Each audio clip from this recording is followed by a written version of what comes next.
The iron chains bite into her ankles. Through the narrow window of her cell, she can hear the carpenter hammering wood in the market square below. He's building the platform where she will die, but the flames are still days away, maybe even weeks. What happens between now and then will prove far more terrible than any fire. Have you ever been accused of something you didn't do? Have you felt the weight of an entire community turning against you, their eyes filled with suspicion and hatred? For thousands of women between the 15th and 18th centuries, this nightmare became reality. An estimated 40,000 to 60,000 people were executed for witchcraft across Europe and the American colonies. Most were women. Most were innocent. And every single one endured systematic degradation and torture designed to break them, long before the executioner ever lit a match. If you think the flames were the worst part, you're wrong. The real horror began the moment someone pointed their finger and whispered that word, witch. From that instant, a carefully designed machine of cruelty began its work, grinding down body, mind, and spirit until nothing remained but a shell begging for death. Before we go further, if you appreciate content that reveals the darkest chapters of history, with honesty and respect for those who suffered, please hit that like button and subscribe to History Explore. We're committed to bringing you stories that matter, stories that teach us about humanity's capacity for both cruelty and resilience. Today, you'll witness what truly happened in those final weeks and months before the execution fires were lit. You'll learn about the public humiliation, the impossible tests, the starvation, and the torture chambers, where screams echoed off stone walls. This isn't entertainment. This is the documented truth of how communities destroyed their own neighbors in the name of justice. The flames were merciful compared to what came before. Let's examine why. The public arrest. The knock came without warning, usually at dawn when resistance would be minimal. Across Europe, the arrest of a suspected witch was staged as deliberate public theater, designed to humiliate and terrorize. Local authorities, accompanied by ministers or priests, would seize the accused in broad daylight, while neighbors watched from doorways and windows. This was the first act of psychological warfare, making the arrest as visible and shameful as possible.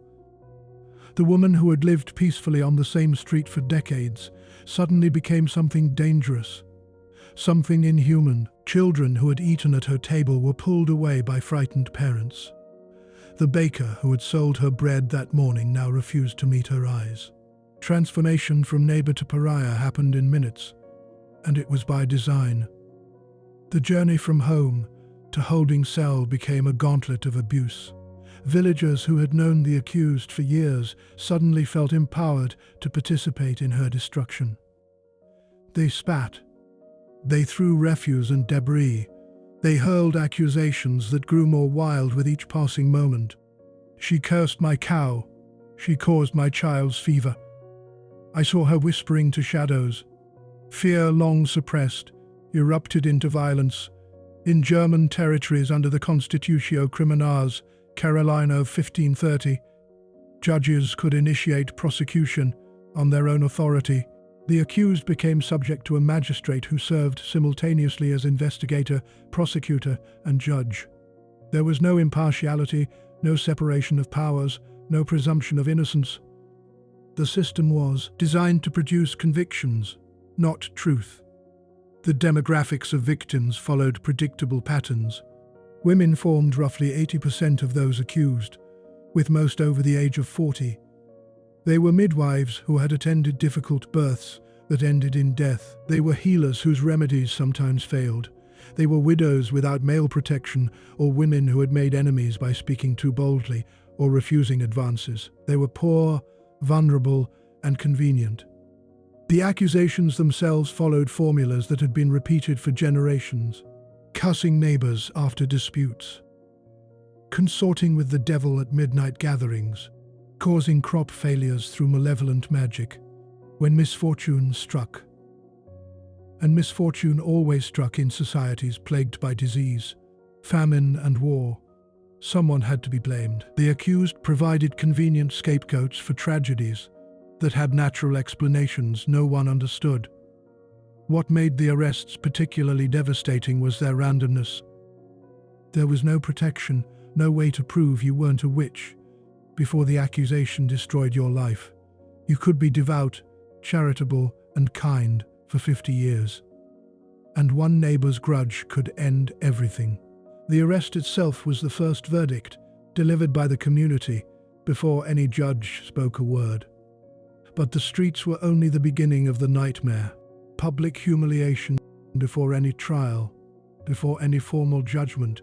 The accused faced deliberate public degradation designed to strip away every shred of dignity and humanity. The stocks and pillory stood in every town square, wooden frames of torment that served as stages for communal cruelty. The stocks immobilized victims by ankles, wrists, or neck, forcing them into awkward positions that became agonizing within minutes. Locked in these devices, the accused became public property. Passers-by were actively encouraged to mock and abuse them. This wasn't random violence. It was sanctioned participation in the destruction of someone who had once been their neighbor. Rotten vegetables were the kindest projectiles. Refuse, debris, and mud mixed with stones all found their way toward the defenseless figure trapped in wood. Some crowds threw human waste. Others threw sharp objects that cut and bruised. The accused had no way to protect themselves, no way to dodge or shield their faces. They simply had to endure whatever the crowd decided to inflict. Some remained in the stocks for days at a time, denied food or water, forced to soil themselves while crowds jeered at their humiliation. Summer heat brought dehydration and sunstroke. Winter cold brought frostbite and hypothermia. Rain provided no relief, only prolonged misery as wet clothing chafed against raw skin. The pillory added another dimension of suffering. With head and hands thrust through wooden holes, victims stood bent forward in agonizing positions that strained backs and necks. Hours became unbearable. Days became impossible. Yet the sentence continued because the punishment served a purpose beyond justice. It demonstrated power. The crowds could turn genuinely violent without warning. When mob fury peaked, projectiles became weapons intended to maim or kill. Several victims perished while locked in restraints that prevented any defense. They died from head wounds, from suffocation when crowds pressed too close, from injuries that festered and infected. Their deaths were recorded as accidents or divine judgment, never as murder. Heavy iron chains bound wrists and ankles, even when the accused wasn't in the stocks. These weren't modern handcuffs. They were crude shackles that weighed pounds and cut into flesh with every movement. Prisoners were paraded through streets in these restraints, their shuffling progress drawing crowds who gathered to witness the spectacle. The rattling of chains announced their presence before they appeared, a sound that became synonymous with guilt and shame. The psychological impact was calculated and complete. By the time the accused reached their cell, they had been transformed in the eyes of the community from person to monster. Neighbors who might have defended them had witnessed their humiliation and heard the accusations shouted by dozens of voices. Doubt became impossible. If everyone believed she was a witch, perhaps she was. Have you noticed how quickly public opinion can shift when fear takes hold? Drop a comment below about what surprises you most about this systematic dehumanization. Your engagement helps us bring these important historical truths to more people. If you survived the mob and the stocks, if you made it to your cell still breathing, the authorities had special tests waiting, tests designed to prove guilt. No matter what you did. The witch tests with the accused already broken by public shame and abuse. Authorities turned to supposed tests that would provide objective proof of witchcraft through divine judgment. These weren't investigations seeking truth. They were rituals designed to confirm what had already been decided. The swimming test derived from ancient trial by ordeal practices and gained Christian justification through baptismal theology. Water, being the pure element of baptism, would reject those who had rejected God through their compact with Satan. The logic was as elegant as it was deadly. If you sank, you were innocent. If you floated, you were guilty. Think about that for a moment. Innocence meant drowning. Survival meant execution. The accused would be stripped down to minimal clothing, or sometimes nothing at all, removing any dignity that remained. Her hands would be tied in specific patterns, often right thumb to left toe and left thumb to right toe, making swimming impossible. A rope around her waist supposedly allowed for rescue, but accidental drownings were remarkably common. Then she was cast into the nearest pond or river while crowds gathered along the banks to witness divine judgment. The test ignored basic physics. Icarios wearing sodilent clothing trapped air pockets that created buoyancy. Natural body fat affected how people floated. Shallow water versus deep water changed the dynamics. None of this mattered to those administering the test. If the accused struggled to the surface gasping for air, she was declared guilty. If she sank and drowned, she was declared innocent, posthumously cold comfort for her. Matthew Hopkins, who styled himself the Witchfinder General, used the swimming test extensively during his terror campaign across East Anglia from 1644 to 1647. He was responsible for the deaths of more than 300 people, most of them women, most of them subjected to the water ordeal that he claimed never failed to reveal the truth. Pricking for the devil's mark represented another grotesque practice rooted in theological belief. Satan supposedly marked his servants with a spot on their bodies that felt no pain and would not bleed when pierced. Finding this mark became proof of the demonic pact. The accused would be completely unclothed and examined minutely before witnesses. Another layer of humiliation added to the process. Every mole, birthmark, scar, and blemish became suspect. Then began the systematic testing with sharp implements. Pins, needles, and specially designed pricking tools were driven into the skin across every part of the body. Professional prickers emerged, traveling from town to town, offering their services to identify witches. Many were frauds who used retractable needles that never actually penetrated the skin, guaranteeing they would find the devil's mark on anyone they examined. The victim, tested dozens or even hundreds of times with needles, had no defense against this methodology. Eventually, whether through a genuine insensitive spot caused by nerve damage or scarring, or through the pricker's deception, the mark would be found. The touch test relied on individuals claiming to be possessed by demons. When the accused touched them, if the possessed person recovered, this proved the accused had caused the possession in the first place and could therefore remove it. If the possessed person didn't recover, the accused had refused to release them, which also proved guilt. There was no scenario in which innocence could be demonstrated. Even reciting scripture became a test. The accused would be commanded to recite the Lord's Prayer or passages from the Bible. Any stumble, any forgotten word, any mispronunciation was recorded as proof that the devil prevented holy words from passing through the witch's lips. That these tests occurred after days or weeks of abuse, starvation, and sleep deprivation, conditions that would make anyone's memory and speech falter, was conveniently ignored. The genius of these tests, if such evil can be called genius, was their inherent impossibility. They weren't designed to sort the guilty from the innocent. They were designed to provide official justification for predetermined conclusions. The community had already decided who was a witch. The tests simply provided paperwork to support the execution. Those who survived drowning, who bore the pain of countless needle pricks, who managed to recite scripture despite their condition, still weren't free. They had passed through only the outer chambers of the machine. The true horror lay deeper, in the darkness of isolation, designed to break the spirit before torture broke the body. Isolation and starvation.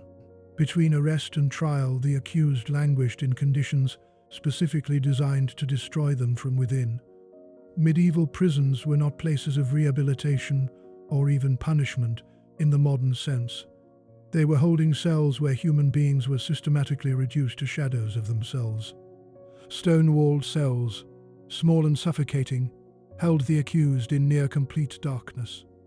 A narrow window, if one existed at all, provided barely enough light to distinguish day from night. The stones wept moisture that never dried, creating permanent dampness that seeped into bones and lungs. In winter, cold penetrated until shivering became constant and uncontrollable.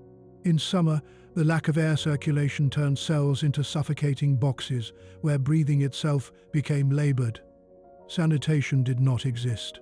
Prisoners relieved themselves in corners or in buckets that were emptied irregularly or not at all. Human waste accumulated, the stench becoming so overwhelming that guards would cover their faces when opening cell doors. Vermin thrived in these conditions. Rats, lice, fleas and other parasites that fed on prisoners too weak to defend themselves. Disease spread quickly in such environments, with infections, dysentery, and fever killing many before they ever faced trial. Food and water came irregularly, and what did arrive was designed for bare survival rather than sustenance. Moldy bread, thin gruel, water that tasted of rust and decay. Portions were deliberately insufficient, creating a slow starvation that weakened bodies day by day. Weight dropped away, muscle atrophied. Skin took on a grey pallor that marked the imprisoned as clearly as any brand. Many found themselves completely abandoned. Their relatives were too frightened to visit, too afraid that association with an accused witch would bring suspicion upon themselves. Friends who had shared meals and celebrations suddenly acted as though the prisoner had never existed. This social death, occurring while the accused still lived and breathed, proved as devastating as any physical torture. The heavy iron shackles remained in place throughout imprisonment, never removed even for a moment. Prisoners slept in chains, ate in chains, relieved themselves in chains. The constant weight created deep grooves in wrists and ankles. Metal rubbed against skin until flesh wore away, exposing raw wounds that festered in the unsanitary conditions. Infection was common, gangrene not unheard of. Some prisoners lost the use of their hands or feet entirely from nerve damage caused by prolonged restraint. Sleep became its own form of torture. The cold stone floor provided no comfort. The chains prevented natural movement, so prisoners woke repeatedly throughout the night as cramping muscles seized. Lying down in shackles meant choosing which parts of your body would bear the metal's weight and suffer the resulting pain. Many prisoners slept, sitting up against walls, nodding off briefly before jerking awake when their bodies slumped forward. Isolation magnified every horror. Humans are social creatures, and complete deprivation of meaningful contact breaks something fundamental in the psyche. Days and nights blurred together in the darkness. Without external markers of time, prisoners lost track of how long they had been confined. Had it been a week? A month? The mind, starved for stimulation, began to create its own hallucinations, voices, visions that seemed absolutely real in the moment. Some prisoners talked to themselves just to hear a human voice. Others retreated into complete silence, withdrawing so far inward that they became catatonic. The jailers noted these changes with satisfaction. A broken prisoner was more likely to confess, more likely to provide the names and details that authorities demanded. The gradual weakening of body and mind was not an unfortunate side effect of imprisonment, it was the intended outcome. When isolation and starvation failed to produce the necessary confession, when the prisoners somehow maintained their claims of innocence, despite everything designed to crush that resistance, authorities escalated to methods that left nothing to chance. When isolation failed to break them, the true horror began in rooms specifically designed for extracting confessions through torture chambers. Under inquisitorial legal systems that dominated continental Europe, Confession was absolutely required for conviction in cases of witchcraft. Since witchcraft supposedly left no physical evidence, no bodies, no stolen goods, no witnesses to supernatural crimes, torture became the primary tool for obtaining the necessary admissions of guilt.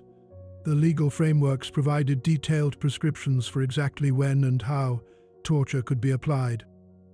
Levicarum, written in 1486 by German Dominican inquisitors, became the authoritative guide. It stressed the absolute importance of confession while acknowledging the stubborn silence of accused witches. This silence was attributed to demonic influence. Satan supposedly gave his servants supernatural ability to withstand pain. Torture was therefore justified as necessary to overcome this dark protection and force the truth into the open. Sleep deprivation was the most commonly employed method because it was devastatingly effective while leaving no visible marks on the body. The accused would be kept awake for days through constant questioning, prodding with sticks when they began to doze, or being forced to walk endlessly in circles around their cell. Interrogators worked in shifts, ensuring that the victim never received even a moment's rest, while they themselves remained fresh and alert. After sufficient time without sleep, the human mind begins to fragment in predictable ways. Simple questions become incomprehensible puzzles. Time loses meaning. Hallucinations emerge, shadows moving in peripheral vision, voices calling from empty corners, insects crawling on skin that aren't there. The boundary between reality and delusion dissolves completely. Many confess to anything simply to be allowed a few moments of sleep. They knew full well that confession meant death, but found the prospect preferable to continued torment. The body's need for sleep is so fundamental that it overrides even the survival instinct when deprivation continues long enough. Prisoners would admit to flying on broomsticks, attending Sabbaths with the devil, poisoning wells, causing storms. Whatever the interrogators wanted to hear, they would say it just to make the questions stop. The strapado, also called the reverse hanging, involved tying the victim's hands tightly behind their back and then hoisting them into the air by their wrists using a rope thrown over a ceiling beam. The shoulders gave way almost immediately, ligaments tearing and joints separating with audible pops. The sudden dislocation produced agony that never faded, even as the victim hung suspended with their own body weight, creating relentless downward pressure on the damaged joints. Sometimes weights were attached to the victim's legs or feet, increasing the strain exponentially. The torture could be prolonged for hours, with the victim being raised and dropped repeatedly. Each drop wrenched the already damaged shoulders further. Each period of suspension extended the suffering as blood flow to the arms decreased and numbness mixed with searing pain. Some victims lost the use of their arms permanently from nerve damage that never healed.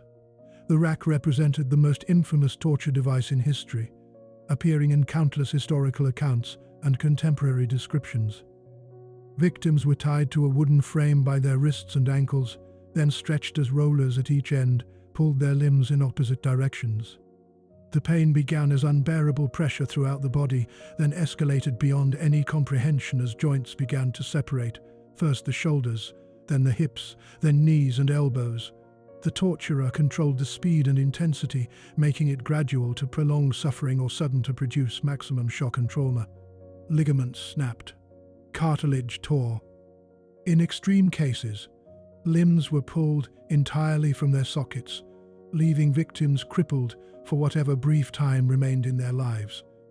Anne Askew, condemned for heresy in 1546, endured the rack. She could no longer stand or walk. She had to be carried in a chair to her execution at the stake, unable even to face death on her own feet. Thumbscrews were deceptively simple devices that proved devastatingly effective. The accused's fingers, or thumbs, were placed between metal plates connected by a screw mechanism. As the torturer slowly turned the screw, the plates compressed the digits with increasing pressure. The design was deliberately calculated to prevent victims from passing out. The pain remained intense enough to keep them conscious while being localized enough not to cause immediate death or total system shock. The screws would be tightened gradually, with pauses between each turn to allow time for answers. Each slight rotation brought fresh waves of agony as bones began to crack and eventually splinter. Fingernails split and tore away. The soft tissue of fingertips, among the most nerve-rich areas of the human body, transmitted pain signals that overwhelmed all thought. Prisoners who had resisted other forms of torture often broke under thumbscrews within minutes. If you're watching this and feeling the weight of these historical horrors, please share this video with others who value understanding the darkest chapters of our past. Education about these atrocities ensures we remember what humans are capable of when fear and superstition override reason and compassion. Under such conditions, confessions became absolutely inevitable. But torture did not end with admission of guilt. Authorities demanded more: specific details, names of other witches, descriptions of Sabbaths attended, accounts of pacts made with Satan, and the exact terms agreed upon. The accused, desperate beyond measure to end their suffering, would implicate neighbors, friends, family, members, anyone whose name came to mind in the fog of agony. This created cascading accusations that spread witch hunts through entire regions like disease, through a population without immunity. In Bamberg, Germany, between 1626 and 1631, approximately 900 people were burned after torture produced ever-expanding lists of supposed conspirators. Each confession led to new arrests. Each new arrest led to fresh sessions in the torture chambers. Each torture sessions produced more names, more accusations, more fuel for the machinery of persecution that ground through the region systematically. The confessions obtained through torture were considered legally valid and were recorded in official documents as truth. No consideration was given to the circumstances under which they were obtained. The statements of people who had been starved, sleep-deprived, and subjected to devices specifically designed to produce unbearable pain were treated as reliable testimony in courts of law. After weeks or months of imprisonment, isolation, and systematic torture, the accused finally faced what the community had been building toward since that first knock on the door: public execution designed as both punishment and spectacle. Execution by fire.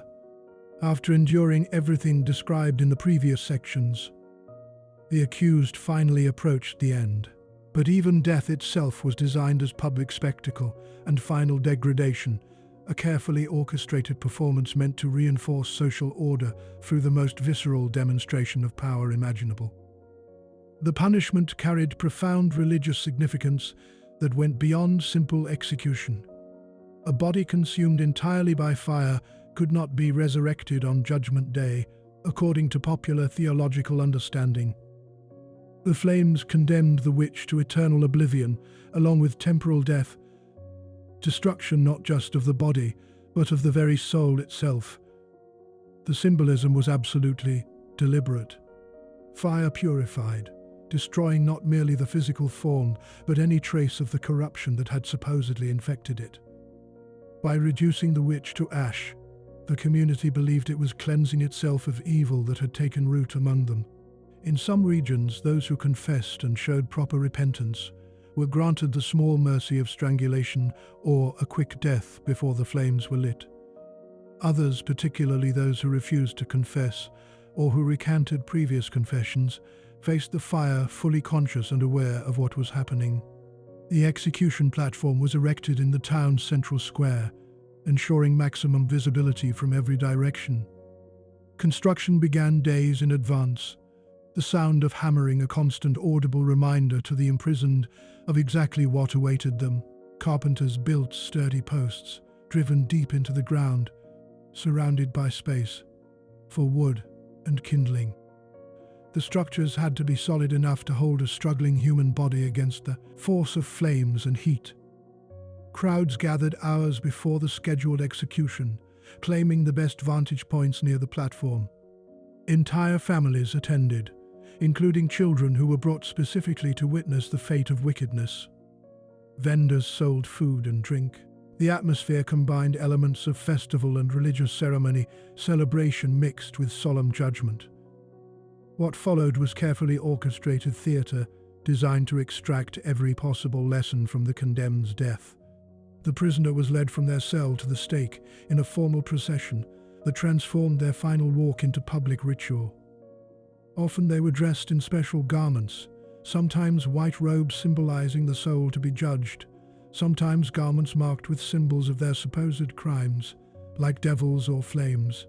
Some were forced to wear signs or placards listing their offenses in detail so spectators would know exactly what evil was being punished. The procession moved slowly, allowing maximum exposure to the crowd's reaction. Some onlookers jeered and threw objects, continuing the abuse that had characterized every stage of the process. Others watched in heavy silence, perhaps wondering privately if they might someday face similar accusations.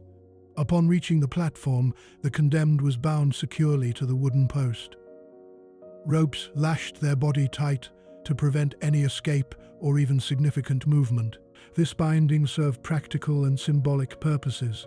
It kept the victim in place as flames consumed them, but it also demonstrated their complete powerlessness, their total subjugation to the community's will. The method of burning varied significantly by region, each variation carrying its own particular horror. In some areas, wood was piled around the victim's feet and lower legs, allowing flames to rise slowly from below. This method could take considerable time, 10, 15, even 20 minutes before death finally came. The victim remained conscious and screaming as fire advanced, gradually up their body, consuming flesh, inch by agonizing inch, while the crowd heard everything, saw everything. The spectacle served as the ultimate deterrent, demonstrating in the most graphic possible terms what awaited anyone who strayed from accepted behavior. In other regions, particularly in Germany and parts of France, wood was stacked high around the entire body to create a complete covering that hid the victim's suffering from spectators while intensifying the heat dramatically. This created a more thorough inferno that killed more quickly through heat and smoke inhalation, but it also prevented the crowd from witnessing the full extent of the final moments, a deliberate choice in places where authorities wanted death to seem mysterious and absolute rather than a prolonged visible torture. A third method involved binding the victim to a ladder that was then swung directly into existing flames that had been prepared beforehand. This combined the suddenness of immersion with sustained burning, producing rapid death but ensuring the victim experienced the full horror of the moment when flames engulfed them. The agony defied any description that words can adequately convey. Smoke inhalation sometimes brought death before flames overtook the body, a genuine mercy when it occurred. The victim would suffocate from thick smoke, losing consciousness before feeling the full intensity of burning flesh. More often, victims remained conscious as flames consumed them, their screams filling the square and echoing off surrounding buildings.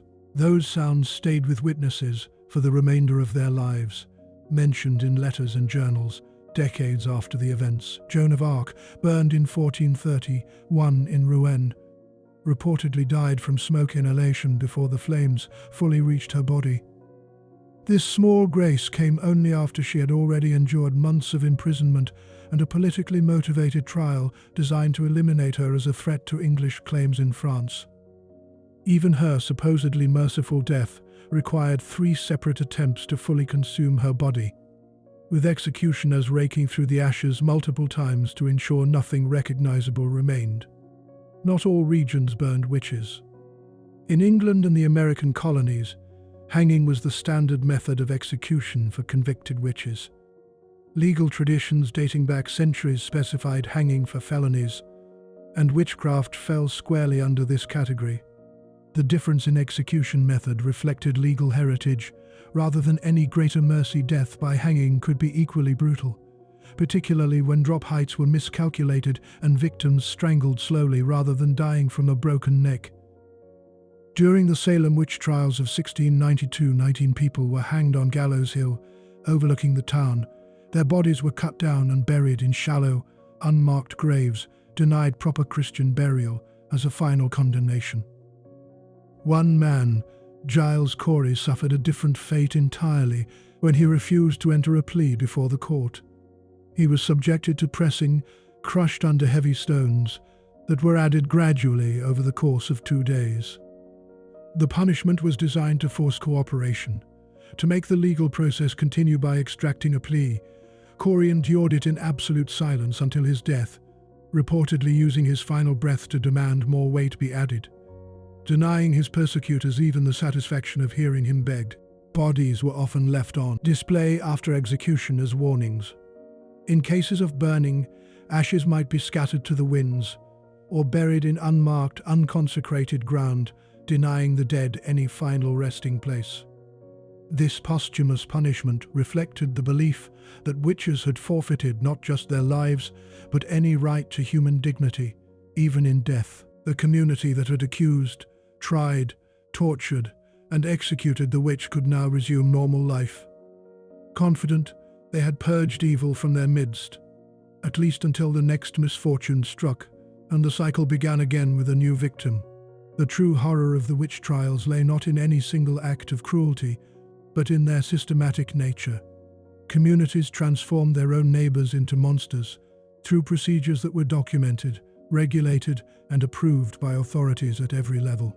Fear, superstition, and personal malice combined to create machinery of persecution that destroyed tens of thousands of lives across 3 centuries. Every stage was official. Every torture was legal. Every execution was performed in the name of justice and the protection of Christian society. The witch hunters believed with absolute certainty that they were serving God, protecting their communities and eliminating genuine evil. This conviction allowed them to inflict suffering that would be considered war crimes by modern standards, without apparent guilt or hesitation. These women and men were not witches. They possessed no supernatural powers. They had made no pacts with devils. They were victims of their neighbors' fears, their community's need for scapegoats when disaster struck, and legal systems that demanded confessions regardless of truth or innocence. The demographics tell the story clearly. 80% women, most over 40, many occupying vulnerable social positions as widows, healers, or simply people who had made enemies. The accusations followed patterns that had nothing to do with actual witchcraft and everything to do with community tensions, property disputes, and the dangerous combination of superstition with legal authority. When you consider the suffering inflicted on accused witches before they ever reached the flames, ask yourself which was more terrifying: the community's willingness to torture their neighbors, or their absolute insistence that they were serving justice and protecting the innocent. The answer reveals something profound about human nature and our capacity for evil when we believe we're doing good. Before you go, if this video has given you new perspective on this dark chapter of history, please hit that like button and subscribe to History Explore. Share this with anyone who values understanding how societies can go wrong when fear overrides reason. And drop a comment below with your thoughts. What aspect of these witch trials shocked you most? What lessons should we carry forward from this history? The fires that consumed the accused have long since turned to ash and scattered on winds that blew centuries ago. But the machinery of persecution they represent, the willingness to destroy others based on fear and accusation, the systems that prioritize confessions over truth, the communities that turn on vulnerable members when looking for someone to blame. That machinery never truly disappeared. It simply waits for the right conditions to be rebuilt, perhaps in forms we don't immediately recognize as the same ancient evil. History teaches us what humans are capable of when we stop seeing each other as individuals deserving of dignity and start seeing threats that must be eliminated. The witch trials stand as permanent testimony to where that path leads, not to safety or purity or justice, but to torture chambers, execution platforms, and mass graves filled with the innocent. Learn from their stories, and remain vigilant against the fear that transforms neighbors into monsters and calls it righteousness.